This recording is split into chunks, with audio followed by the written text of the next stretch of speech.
Welcome everyone to this deep dive. We're here to unpack the complex, the confusing, and sometimes the just plain unforgettable. And for those of you following along on what has to be one of the most epic literary journeys out there, a very special welcome to you. This is episode 7 of our read Finnegans Wake in 200 sessions. Today, we are diving right into pages 21 to 23 of chapter 1. Now, on the surface, this section reads a bit like a weird old fairy tale, but underneath that, oh, it's a whole universe. You've got history, myth, language games like you wouldn't believe. Our mission really is to try and pull out the most important bits of knowledge from this absolute whirlwind of words. We want to help you, navigate the layers here in this unique text. Yeah, it's fascinating because these 2 pages, they introduce us to a really foundational narrative for the whole of the Wake. It's the story of the Prankquean and Jarl van Hoother. And it's a story that just packs in so many of Joyce's recurring ideas, his thematic preoccupations right from the start. It really works like a kind of miniature version of the whole book.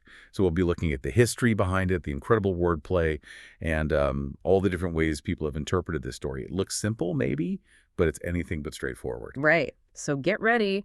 We're exploring a world where, ancient legends crash into nursery rhymes, historical figures get blended with mythical creatures, and it all kind of centers around this very confusing riddle. Why do I am a lookalike a poss of porter peas? It sounds almost childish, but it holds some pretty deep implications. Okay, let's dig in. Setting the scene, a world lang time agone. Okay, so the story kicks off way back. It's this hazy, distant past. Joyce sets a really primordial scene. It was of a night, late, lang time agone in an old stain eld. And that's not just, a long time ago. That phrase, old stain eld, immediately makes you think of the Old Stone Age, right? It pushes us way back to the very beginnings, a really ancient, foundational time for humanity. Absolutely. And if you connect that to the bigger ideas floating around in Finnegans Wake, it clicks straight into Giambattista Vico's cyclical view of history. That's like a major backbone for the whole book. This Old Stain Eld, it definitely harks back to Vico's first age, the Age of Gods, a time of wandering giants, divine rule. Yeah. Humanity was still pretty raw, governed by instinct, maybe a basic sense of the sacred. Joyce is telling us right from these first lines that we're not just in a story, but in a kind of timeless one. It's a universal human story that keeps repeating itself across different ages. So yeah, a deep sense of cyclical history from the very start. And talk about universal. He then grounds it with imagery that has these deep biblical historical echoes. When Adam was delvin and his madamine spinning water silts. This picture of Adam digging and his madamine, which is a lovely little name for Eve, isn't it? Spinning. It instantly recalls that old medieval peasant saying, when Adam delved in Eve's span, who was then a gentleman, it's a powerful question, that one, about social structure, original equality, implying a time before all the class divisions kicked in. But Joyce also very cleverly connects this huge ancient narrative right back to Dublin. He subtly references the Adam and Eve's church, the one the Franciscans famously ran from a pub on Merchant's Quay. And that phrase, water silts, is particularly interesting. What Joyce seems to be really getting across here is the elemental nature of this early world. It suggests, the fine dirt left by a river hinting at the fluidity of creation itself. Land and water are still tangled up with what humans are doing. But at the same time, it makes you think of watered silk, that fabric with the wavy water-like pattern. It suggests a kind of fluid, shifting reality, even in the texture of existence back then. The key thing with this phrase, I think, is that it shows a world where boundaries are still being formed. It's a raw, malleable kind of reality. Yeah, you get that sense of a primitive, maybe uninhibited past carrying on in the next lines, too. When Moulcom Mounty Naughty Man was every bully, and the first leal ribber robber that ever had her ain way everybody to his love-saking eyes, and every Billy lived a love with everybody else. Wow. That is an incredible compression of ideas. It paints this vivid, if slightly chaotic, picture. Yeah, definitely chaotic. And we're still firmly in Vico's first age here, specifically his age of mountain-wandering giants. Mulk Mountain Naughty sounds like Montenat, which was a place where the French lost to the Austrians in the late 1700s. So even here, in this primordial past, there's a hint of historical conflict. Suggests conflict is just inherent. The ribber robber is, obviously Eve, made from Adam's rib, which highlights the very origin of the whole male-female dynamic, the idea of original taking or differentiation that sort of underpins human relationships. And what Joyce is powerfully conveying with every Billy lived a love with everybody else is, well, a primitive time of just uninhibited affection, almost like a state of free love, before social rules really clamp down on desire. This sets up a really stark contrast, almost idyllic, to the conflict, the skirmishes that we're about to see happen when the Prankquean shows up. Her story becomes this crucial turning point away from that primordial innocence. The Jarl's domain and the Prankquean's arrival. Okay, so into this ancient, almost mythical world steps this figure, Jarl van Hoother. And the description of him is immediately striking. It's an image of isolation, self-containment. And Jarl van Hoother had his burnt head high up in his lamp house, laying cold hands on himself. Geographically, that lamp house is pretty easy to identify. It's the Bailey Lighthouse on Howth Head. So it firmly places the story in Dublin, right on that big peninsula on the north side of Dublin Bay. The Jarl is the Earl of Howth, historically linked to the St. Lawrence family, the local aristocracy. Now, burnt head is intriguing. It carries these deeper, almost biblical echoes, like burnt offerings, maybe, or even a kind of divine aura. And the initials JBH, they might even hint at the Hebrew name for God, JHVH, which elevates the Jarl, from just a local lord to this almost godlike patriarchal figure watching over his domain, but one who's also maybe suffering or isolated. And that phrase, laying cold hands on himself, it gives you this rather unsettling picture. What do you think Joyce is implying there? It feels packed with meaning. Oh, it's definitely multi-layered. On one level, sure, it could suggest a solitary act, masturbation maybe, emphasizing his isolation. More broadly, though, it could be a metaphor for self-apprehension, deep introspection, maybe even thinking about his own existence or death, given how detached he seems. The key insight, I think, is that it immediately sets him up as this rather detached, self-contained figure, high above the world, literally in his lighthouse and figuratively in his emotional state, maybe representing a kind of sterile or stagnant authority that's just about to be challenged. He isn't totally alone like there, though. Joyce tells us he has his two little Jimnies, cousins of Arn, Christopher and Hilary, were kick-a-heeling their dummy on the oilcloth floor of his Homerai castle in Earthen House. Jimnies are clearly twins, and Christopher echoes Christopher St. Lawrence, the actual historical heir who got kidnapped by Grace O'Malley. But what's particularly interesting is the dummy. Some scholars see it as this symbolic third thing, born from their duality. It adds a bit of mystery to the family setup. Exactly. And the mention of them kick-a-heeling their dummy, it has this interesting link to a Grimm's fairy tale, Our Lady's Child, where a character just refuses to speak. So could the dummy maybe represent silence? Or a refusal to engage? An unresponsive element right at the heart of this male domain, maybe foreshadowing the Jarl's own silence later? And the Homerai itself, that's classic Joyce compression, one word packed with stuff. It's HCE, the main guy of the weight, embodying home, castle, and earthen house. But it also evokes Homer and Bartholomew van Homry, who was Swiss Vanessa's father. So it links this domestic scene to huge literary and historical context, foundational figures, Dublin locals, all in one word. And then the disruption. And be Dermot, who come to the keep of his inn, only the niece of his in-law, the Prankquean. That phrase, be Dermot, subtly brings in Dermot, another name for Diarmuid, Grain's lover in Irish myth. His name often gets tangled up with Grace O'Malley's, hinting at the romance and rebellion underneath it all. The Prankquean is, of course, Grace O'Malley, the 16th century Irish sea pirate. What does the word queen itself tell us about her? Well, Quean is a classic Joycian pun. It immediately sets up her ambiguous layered identity. It can mean, an ill-bred woman, a hussy, even a prostitute, suggesting someone transgressive, unruly. But in Scots dialect, it can also just mean a young, attractive woman or a daughter. Lord Byron famously called Catherine the Great a queen of queens. So right from the start, she's presented as this complex, multifaceted character, a force of nature maybe, and a figure of transgression all at once, setting her up in direct opposition to the Jarl's rigid order. She definitely makes an entrance. And the Prankquean pulled a rosy one and made her wit fornance the dower, and she lit up and Fireland was ablaze. Pulled a rosy one and made her wit fornance the dower, that could mean she urinated against the door in defiance, or maybe just made a clever remark while knocking.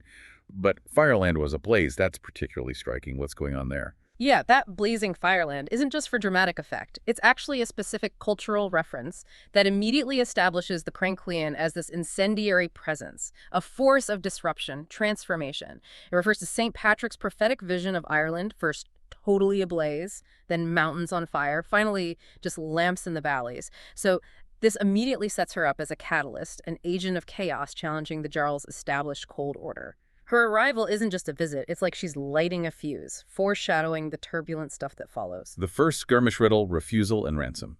So her grand, fiery entrance leads straight into this direct challenge to the Jarl. It's the core riddle that drives the initial conflict. Mark the wands, why do I look alike a poss of porter peas? It demands an answer. Or, as it turns out, a pretty decisive refusal. Right. And this question, which sounds like nonsense, is actually a loaded shibboleth. You know, a linguistic test to check someone's identity or origin, like a password or a secret handshake. Like during the Sicilian Vespers, they used the word Gisuri to identify French speakers if you couldn't pronounce it right. Well, it could be fatal. On the surface, the Prankquean's riddle sounds like a simple request.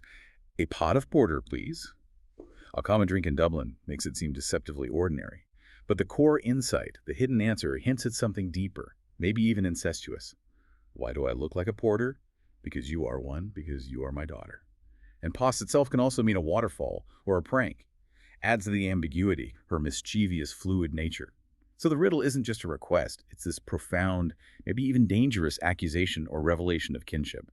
So she's hinting at this deep family connection, trying to get in or maybe just provoke a reaction from the Jarl. It's a veiled challenge to his authority and maybe even his paternity. So with all that heavy subtext bubbling under the surface, what's the Jarl's answer? He's still up there in his lamp house, detached. And his response is quick and blunt. And that was how the skirmishes began. But the dour hand-worded her grace in Duchnaso, shut. Skirmishes, that's a brilliant Joyce pun, signifies both the skirmishes, the actual conflict starting, and the skirts of women. Implying a broader battle of the sexes, a clash between feminine and masculine principles, the Jarl's reply, shut. Joyce pulls that from Dutch antwoord, meaning answered, and not so. It's just terse, an absolute refusal. It also echoes shit, and highlights that crucial sh sound and shibboleth, underlining its role as a verbal test. It's a closing off, rejecting her challenge, literally shutting the door, and figuratively rejecting her implied relationship. And calling her grace, usually for a duchess paired with Jarl like a duke, it reinforces the high-ranking connection she's implying, makes his refusal carry even more weight. So he shuts her out, literally keeps the castle doors closed, figuratively refuses to acknowledge her riddle or the implied connection. What happens next after such a direct brush-off? This Prankquean doesn't seem like someone who just walks away. No, she certainly doesn't. So her Grace O'Malley's kid snapped up the Jiminy Christopher, and into the shandy westerness she rain. Grace O'Malley's beautiful Joycean phrase, plays on Grace O'Malley obviously, but also malice aforethought. And maybe even Augustine's Felix Culpa, the idea of grace coming out of evil, suggests a kind of redemptive or transformative angle to her seemingly villainous act. She takes Christopher, the heir, kicks off a whole new phase of the conflict. Shandy Westerness is a blend Shanty-Irish, meaning lower-class Irish from the West, and Sionda, which is Gaelic for antique, connects her actions to Ireland's ancient, often poor, western regions. And the rain, it's not just her running away. Maybe it's a symbolic cleansing. Or dousing the fires she lit when she arrived, reminds you of that Grimm's tale, Our Lady's Child, where rain saves someone. And the Jarl, way up in his lighthouse, he responds with this desperate plea, and strangely it sounds almost modern.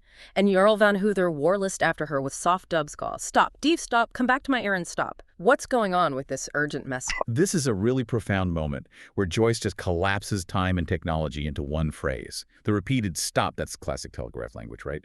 Signaling the end of sentences, concise, urgent. Warlist vividly makes you think of wireless. Hints at the new technologies back then, radio, telegraphy, brings the ancient legend right into the modern age. Dovescall is a blend too, dove's call and gall, bitterness. But it also subtly contains dubgall, which is Irish for dark foreigner, a term for the Danes, adds this layer of historical identity to his cry. His plea includes Stop, Thief, which was famously the title of a protest letter about Samuel Roth pirating Joyce's Ulysses. So there's a meta-literary layer too. Deef is deaf. And my earin implies my hearing, but also within broadcast range for radio. And it alludes to the popular Irish song Come Back to Erin. It's just a brilliant fusion of ancient and modern desperation. The Prankquean's first sojourn in education. So, to the Jarl's desperate, almost telegraphic plea, the Prankquean's defiant answer is simply unlikelihood, not likely. She's off on her adventure, taking Christopher with her. This really cements her rebellious spirit, signals she's forging her own path. Right. And her departure is marked by a Branwell that same Sabbath night of falling angles somewhere in Ario. Branwell, that's a Joycian portmanteau, isn't it?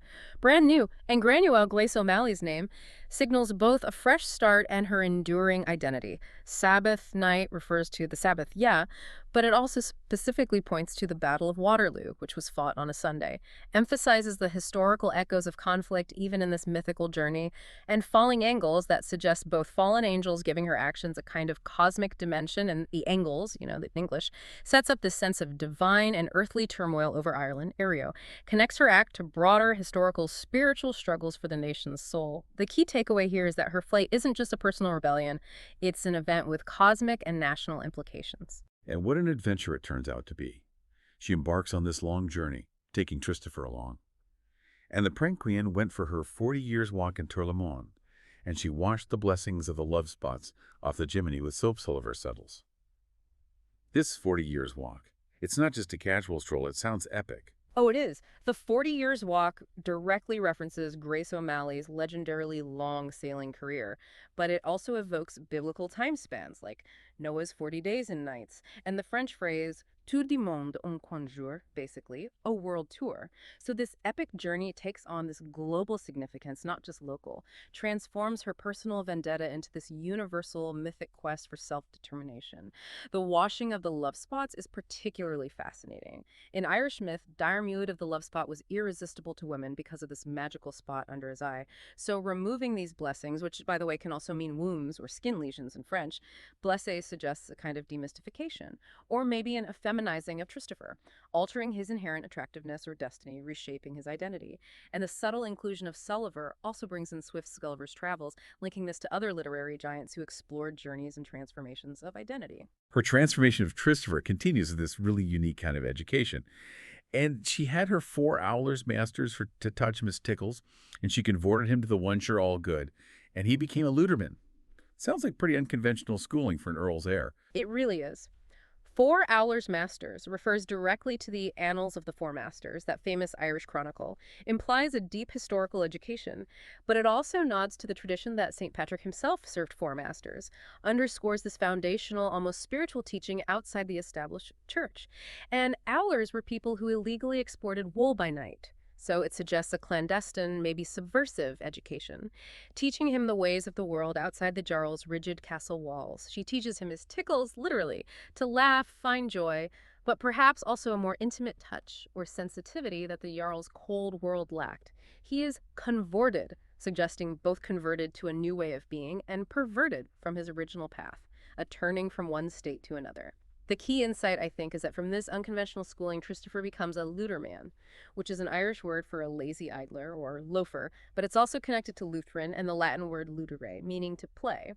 So he's shaped to be playful, maybe a bit melancholy too, bearing the mark of his abduction and strange upbringing, embodying this new, more ambiguous identity. The second skirmish, a return, a swap, and more riddles. Okay, so after that first triumphant departure and Christopher's unconventional education, the Prankquean's journey brings her back to Howth.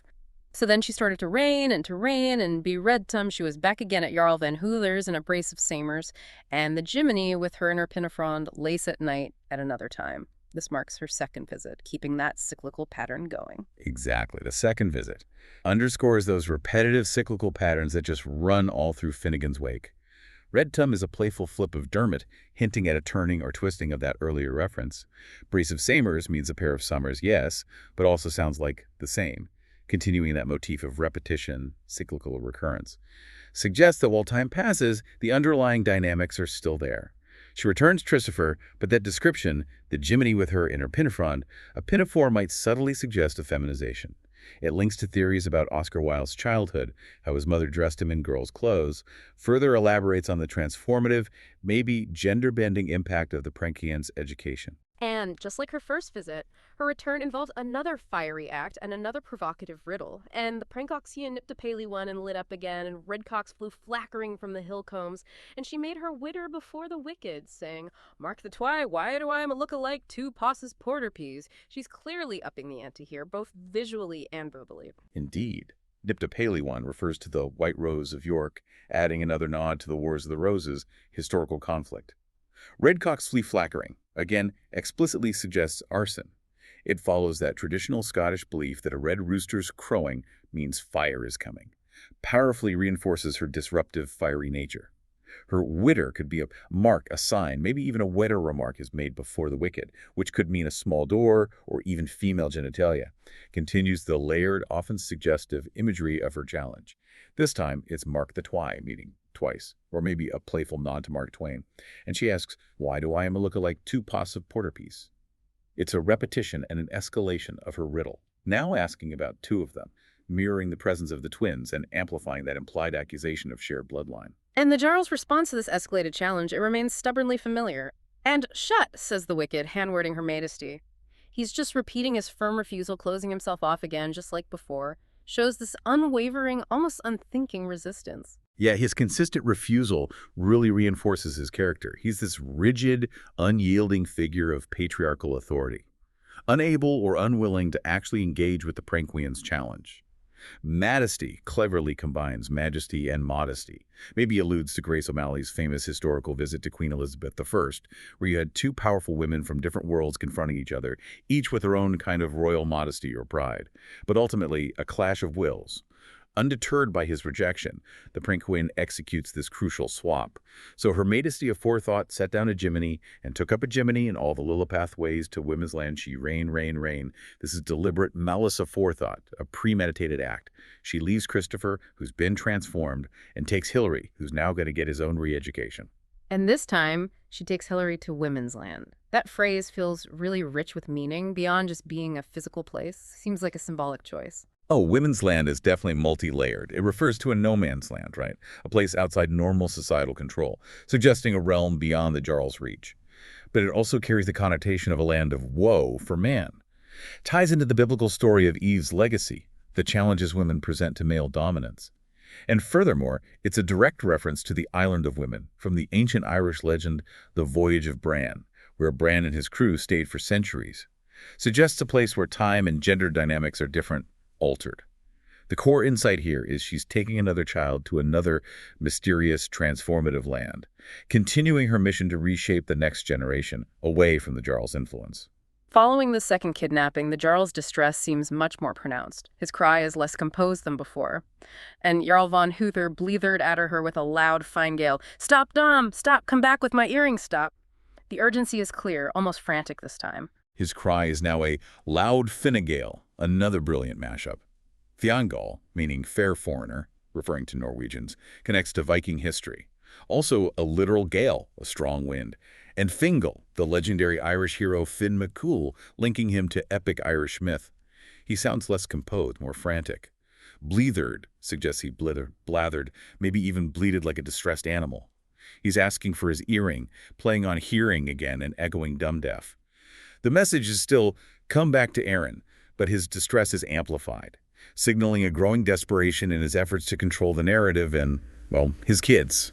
His rigid composure is definitely starting to crack under this sustained challenge. The Prankquean's second sojourn and re-education. To the Jarl's louder, more frantic plea this time, the Prankquean's response is short, sharp, and defiantly rebellious. And liking it. She's clearly enjoying her role as this disruptive, transformative force, totally undeterred by his pleas. Yeah, she's really leaning into it now. And her new departure is marked by a wild old Granuaile, that Laurency Knight of star shootings somewhere in Irio.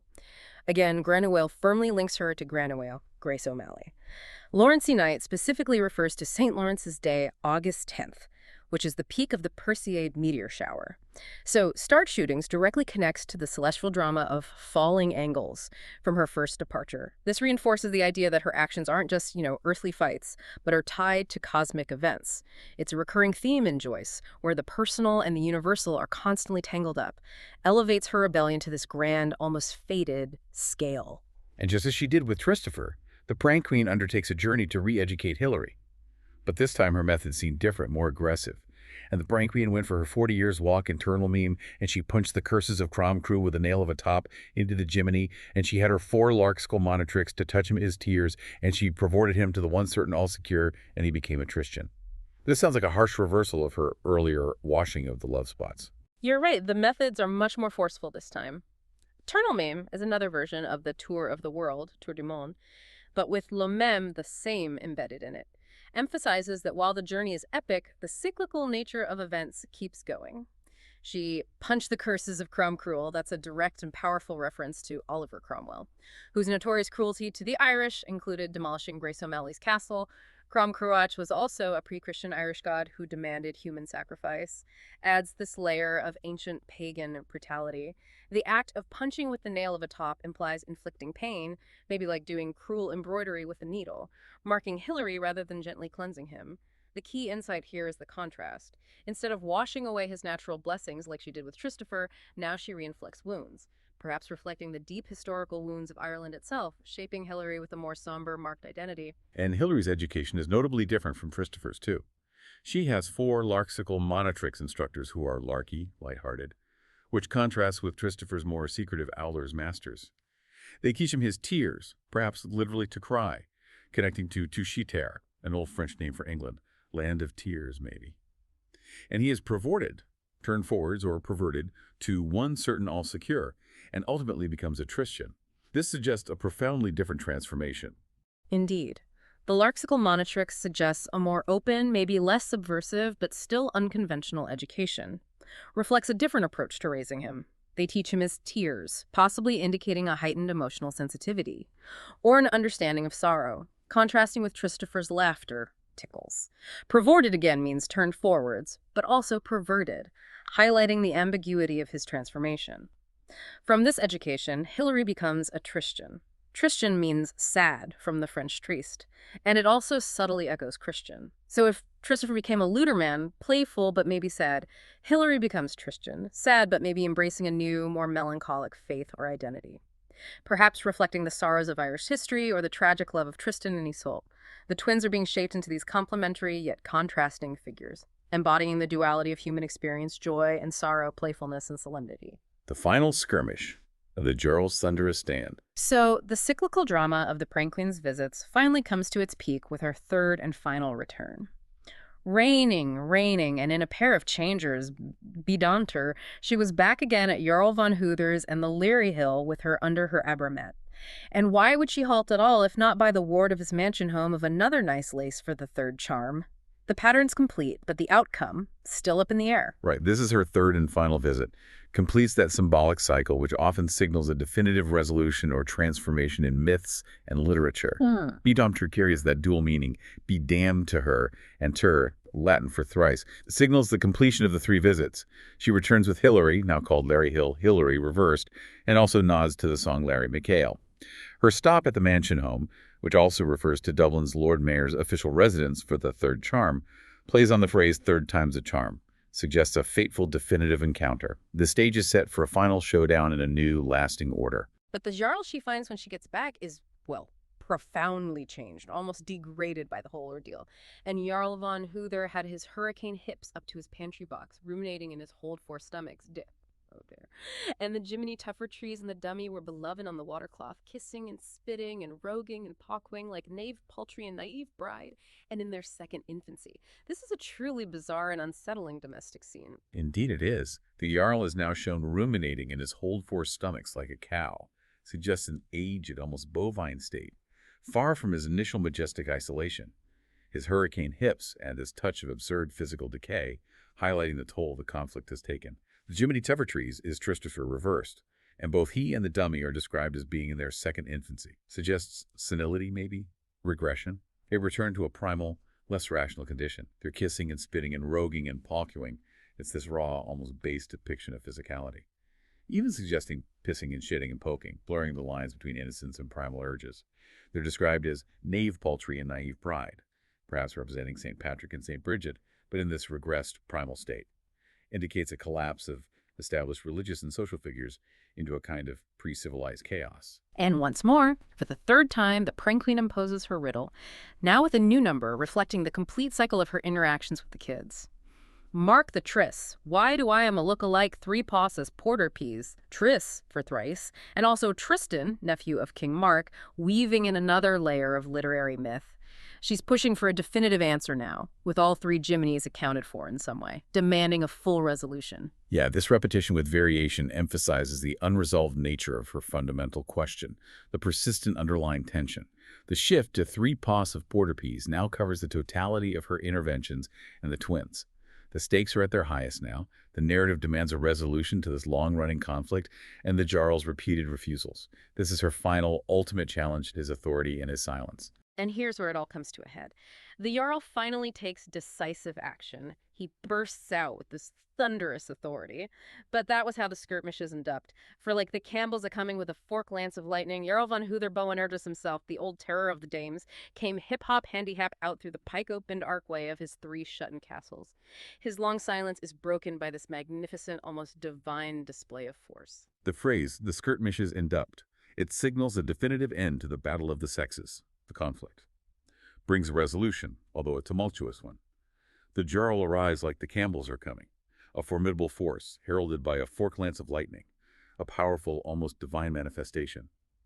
He's called Boanerges, the sons of thunder, an epithet given to the apostles James and John in the New Testament, and also terror of the Danes, an epithet for the legendary Irish High King Brian Boru. Links him to both religious and national heroism. He bursts out from his 3 shut-in castles, a direct reference to the Dublin coat of arms, which shows 3 burning castles through a pike-opened archway, evoking the Arc de Triomphe. Signals this dramatic, almost violent revelation of his authority. It's a grand theatrical entrance designed to impress and intimidate. And his clothes. It's a riot of color and history. A truly magnificent and densely packed description that captures the Jarl's accumulated historical and cultural baggage. In his broad ginger hat and his civic collar and his alabuff hemd and his bullbraggin socks and gloves and his ladbroke breeks and his cattegat bandolier and his fur-framed penuncular combats like a red yellen grubline orangeman in his violet indignation, to the whole length of the strength of his bowman's bill. Every single piece tells a story, and the effect is just overwhelming. It really is a magnificent summary of his character. Presented as a 7 items of clothing motif, each piece loaded with allusions. His broad ginger hat suggests gingerbread. His civic collar refers to a Roman civic crown of oak leaves. Alabuff hemd evokes buffalo hide. His bullbraggin socks and gloves points to balbriggan cotton, but also hints at Anglo-Saxon origins. Ladbruk breeks alludes to Ragnar Lodbrok's snake-proof trousers, tying him to Viking sagas. His cattegat bandolier suggests Kattegat, the sea between Denmark and Sweden, and a soldier's belt. And his fur-framed penuncular combats links to the Peninsular War and Wellington boots. The description culminates in him appearing as a rude yelling orangeman,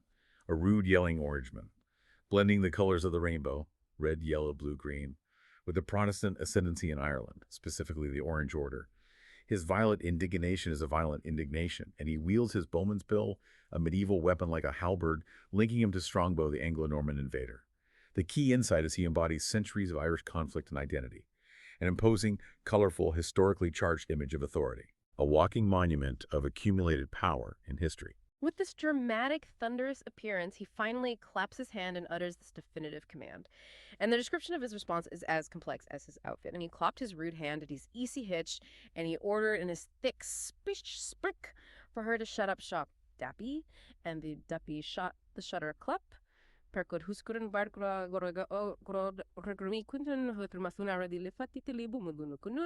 here we get one of the most famous words in all of Joyce's work. Right. His command, shut up shop, is both literal, close the business, and metaphorical, stop talking, and the Prankquean's rebellious chat. Ordered subtly contains order, sex room. Hints at a kind of primal release alongside his authoritative command, a crude but powerful assertion of dominance. Dappi, meaning ghost or dappidi, refers to Sakerson, the manservant, who physically closes the door, brings a mundane action into this cosmic event. And then, yes, the legendary 100-letter thunder word, a monumental sound. It's a synthesis of the word thunder in multiple languages from all over the world. Lettish, Breton, Persian, Lithuanian, Turkish, Russian, Malay, Icelandic, Scottish, Romanian, Kiswahili, Samoan, Albanian, Finnish. This cosmic definitive sound represents a moment of creation resolution, much like God's voice in Genesis, bringing order out of chaos. It functions as the closing of a door, and it echoes that classic Irish and English folktale ending. They put on the kettle and they all had tea. Signifies an end to the struggle, a return to domesticity. And then the final resolution, the establishment of a new order.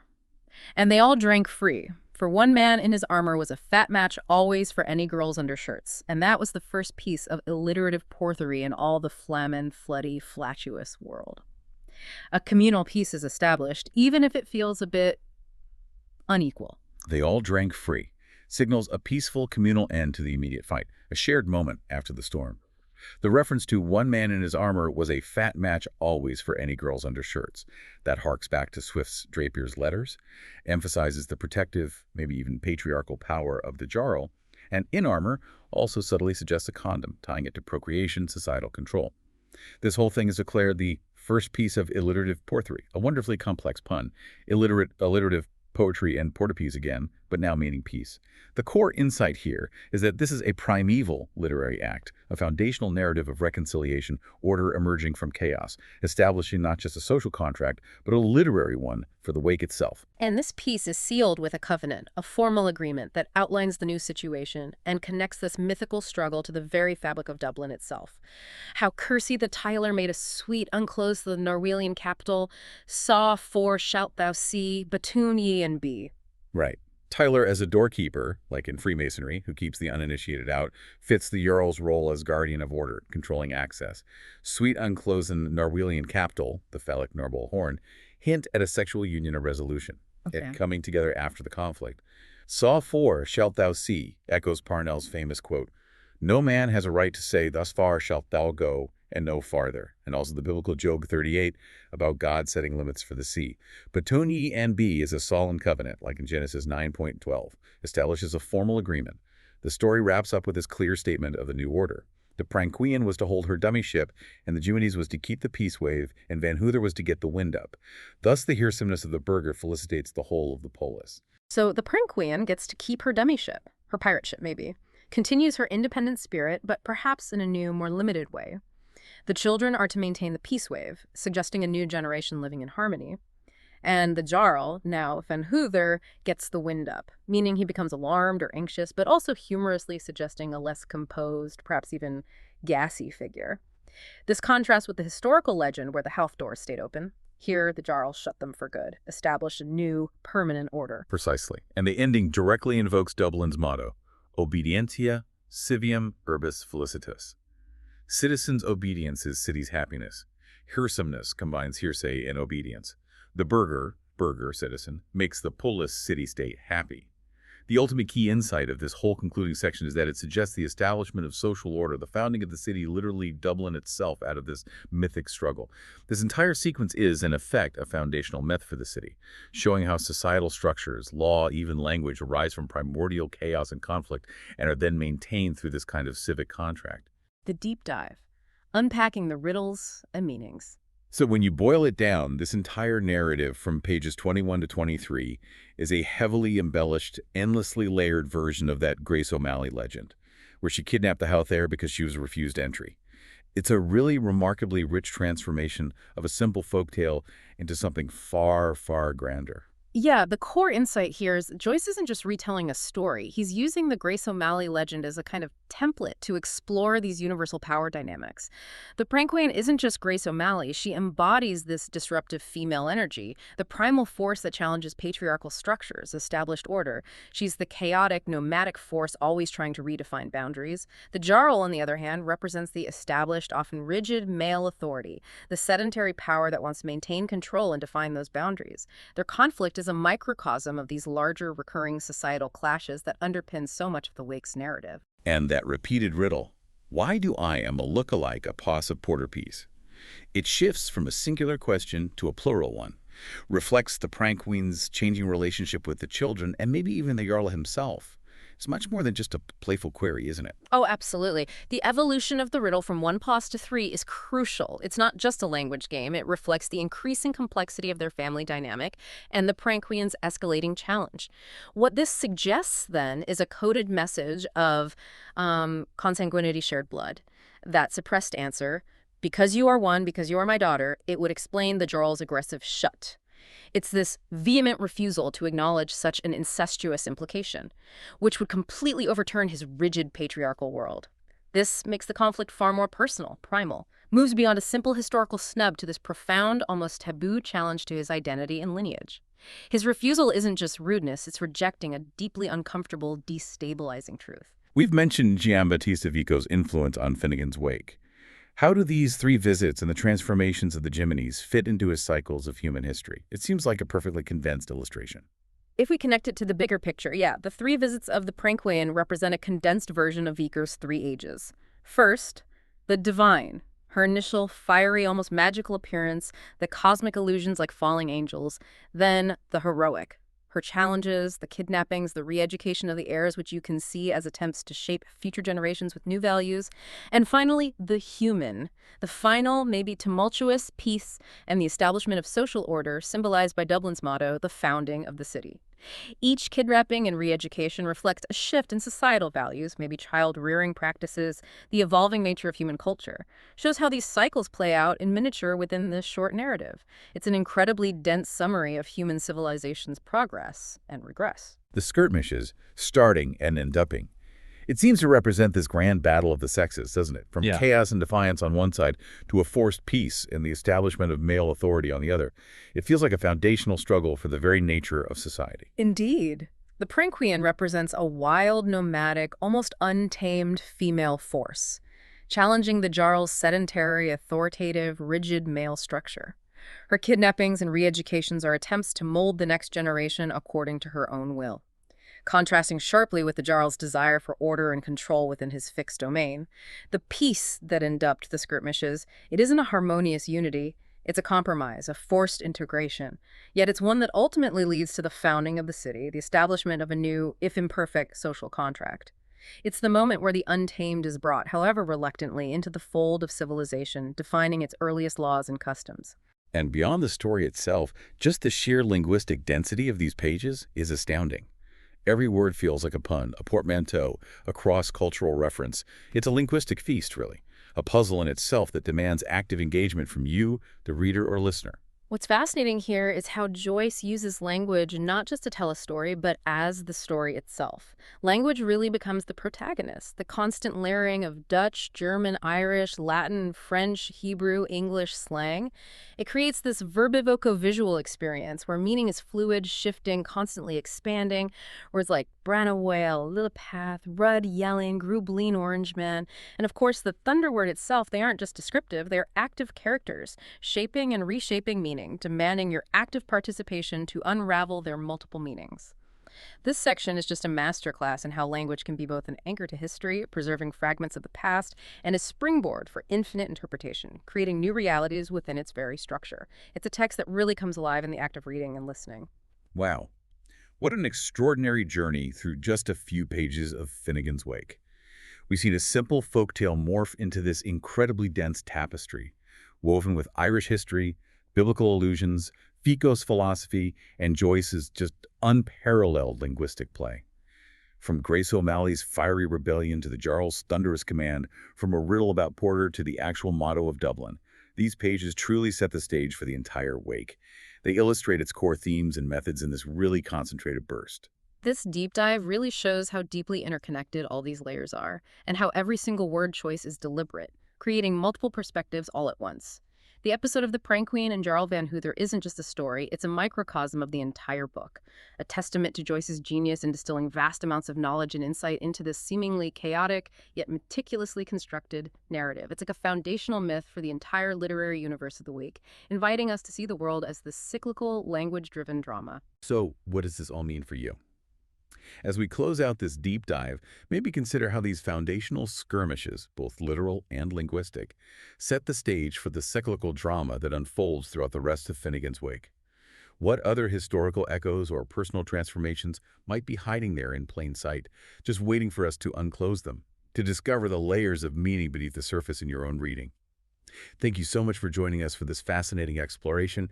We hope you feel a little more well-informed and perhaps a lot more curious. Until next time.